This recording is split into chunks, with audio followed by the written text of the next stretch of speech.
Hey guys, welcome to the code first approach over the database. So इस series के अंदर हमने पिछले वीडियो के अंदर देखा कि कोड फर्स्ट अप्रोच क्या होती है और क्या डिफरेंस है code first approach and database first approach के अंदर। ठीक है। सो आज हम इस वीडियो के अंदर देखेंगे कि क्या इसके एडवांटेज है और क्या इसके डिसएडवांटेज है। ठीक है। सो चलिए स्टार्ट करते हैं। So here are the all the advantage. ठीक है। तो हम यहाँ पे देख सकते हैं कि क्या क्या एडवांटेज है। Oh sorry.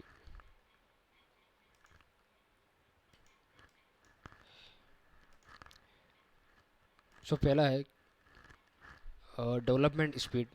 ठीक है।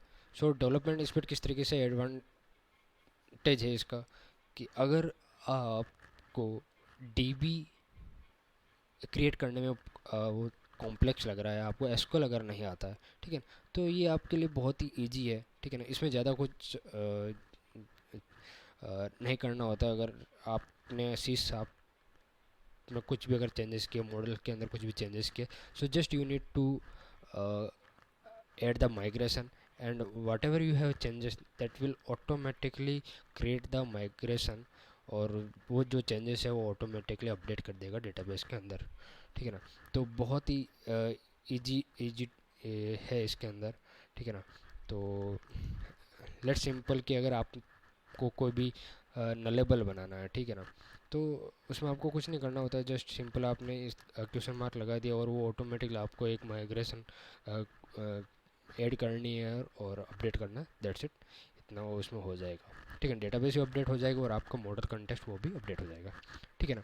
सेकंड इसका एडवांटेज है because. The code is a lot cleaner. You do not end up with lots of auto generated code. You have full control of each of your classes. ठीक है ना। तो यहाँ पे आपका हर एक डेटाबेस की जो भी टेबल्स है उसके ऊपर भी कंट्रोल है, और जो मॉडल्स है उनके ऊपर भी आपका कंट्रोल है। आप एक जगह पे मॉडल्स के अंदर आप चेंजेस करते हो, वो ऑटोमेटिकली हर एक डेटाबेस में भी वो अपडेट हो जाता है। वो आपका कंट्रोल पूरा का पूरा उसके ऊपर रहता है। ठीक है। Third one, simple. इसमें ज़्यादा आपको कुछ भी मेंटेन करने की ज़रूरत नहीं होती है, कुछ भी अपडेट करने की नीड नहीं होती है। So you do not have a EDMX model to update और मेंटेन। ठीक है ना। सो EDMX एक फाइल होती है, इसका फुल फॉर्म क्या होता है मैं आप कमेंट करके बता सकते हो। ठीक है। तो इसमें कुछ ज़्यादा मेंटेन करना नहीं होता है और ना कुछ अपडेट करना होता है। सो वेरी सिंपल ये है। ठीक है ना। आपको पता भी नहीं चलेगा कि ये चल में कहाँ पे इसको मेंटेन करना होता है। ये ऑटोमेटिकली मेंटेन करता है इस फ्रेमवर्क के थ्रू, एंटिटी फ्रेमवर्क 4.1 वर्जन जो है उसका। ठीक है ना। फोर्थ वन है, ये बहुत ही फास्टर और लाइटर है। ठीक है ना। देखो कोड फास्ट अप्रोच जो है, ठीक है ना, आप कोई भी अगर API हिट करते हो, ठीक है ना, सो इसमें क्या होता है कि ये फास्टर क्यों है कोड फास्ट अप्रोच, क्योंकि यहाँ पे हम क्या है डेटाबेस को बिल्कुल भी टच नहीं करते हैं। ठीक है। हम भी जो कुछ भी हम करते हैं काम, वो हम सिर्फ और सिर्फ सी शार्प के अंदर करते हैं। ठीक है ना। और सी शार्प में हमारे पास मॉडल्स होते हैं, हम मॉडल्स के अंदर ही हम प्ले करते हैं। जो भी हम खेलते हैं वो मॉडल्स के साथ में खेलते हैं। ठीक है ना। और अगर आप लिंक्यू अगर आपको पता हो तो सब कुछ हम जो भी करते हैं लिंक्यू के साथ में करते हैं।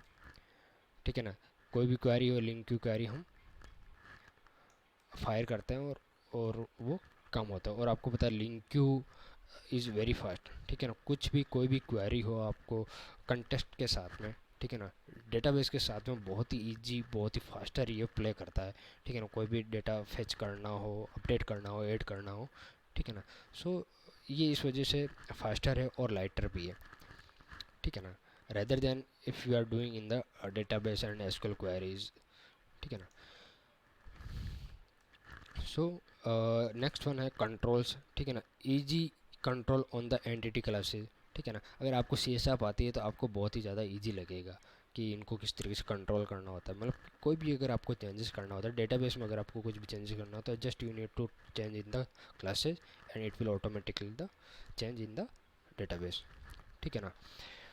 सिक्स्थ वन है जो कि बहुत ही सही है। लेट्स सपोज कि आपने डेटाबेस में एक टाइम कुछ भी आपके पास में रिक्वायरमेंट है, आपने कुछ भी डेटाबेस में आपका डेटाबेस बनाया हुआ है, ठीक है ना, और आपने उस डेटाबेस में चेंजेस किए, ठीक है ना, और इतने सारे चेंजेस कर दिए, आपको पता भी नहीं है, ठीक है ना, और आपने हर एक चीज़ वो रन कर दी और डेटाबेस मतलब एक अलग ही अपग्रेड हो गया, ठीक है ना। और नेक्स्ट टाइम आपने देखा कि ये जो आपने जो भी अपग्रेड किया है ये वर्क नहीं कर रहा है, ठीक है ना।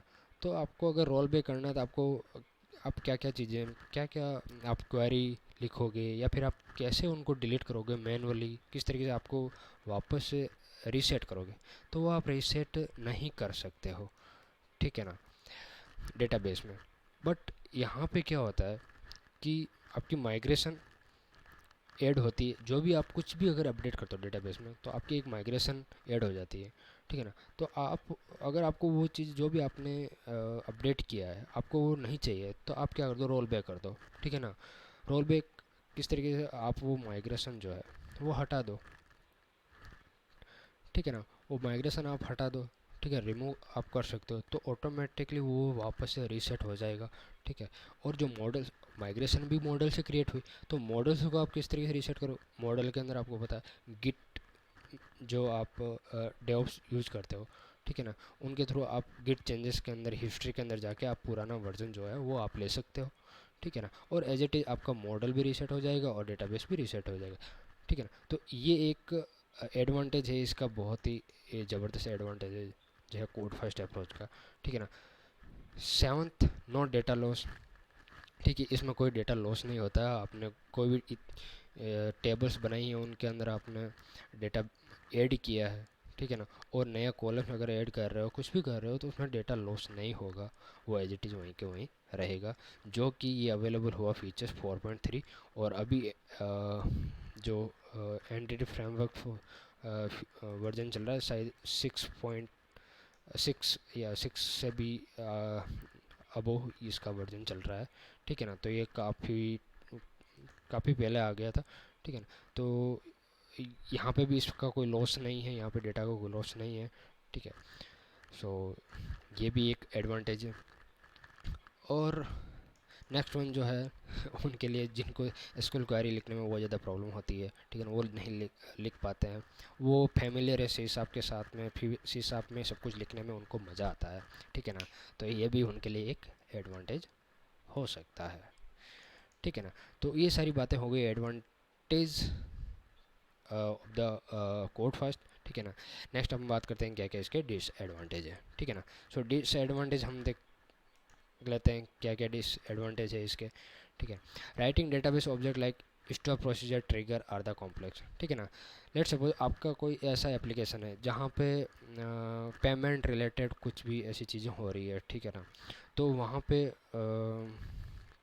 हो सकता है आपको एसपीज बनाना हो, व्यूज़ बनाने हैं, ठीक है ना, और आप कुछ ट्रिगर रिटर्न कर रहे हैं, ठीक है ना। ट्रिगर पर डिपेंडिंग्स है, कुछ क्वेरीज आपकी, कुछ रिक्वायरमेंट, ठीक है ना।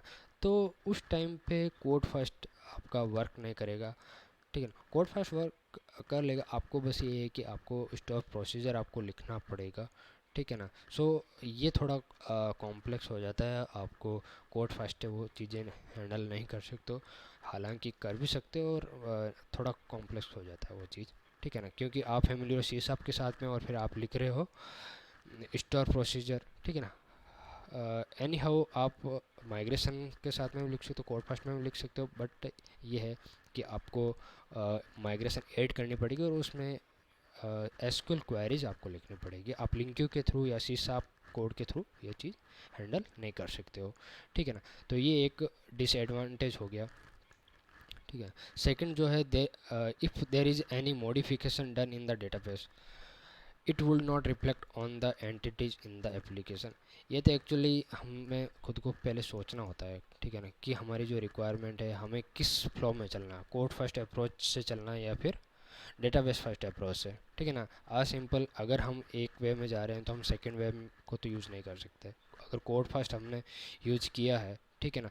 सो कोड से ही हम कोड मॉडल से हमने डेटाबेस क्रिएट किया है, ठीक है ना, तो हमें उसी को फॉलो करना पड़ेगा, ठीक है ना, स्टार्ट टू लेके एंड तक, ठीक है ना। तो वो चीज़ ऐसे वॉइस वर्सा नहीं चलती है। आपने डेटाबेस में चेंज किया तो आपका उसी हिसाब मॉडल्स के अंदर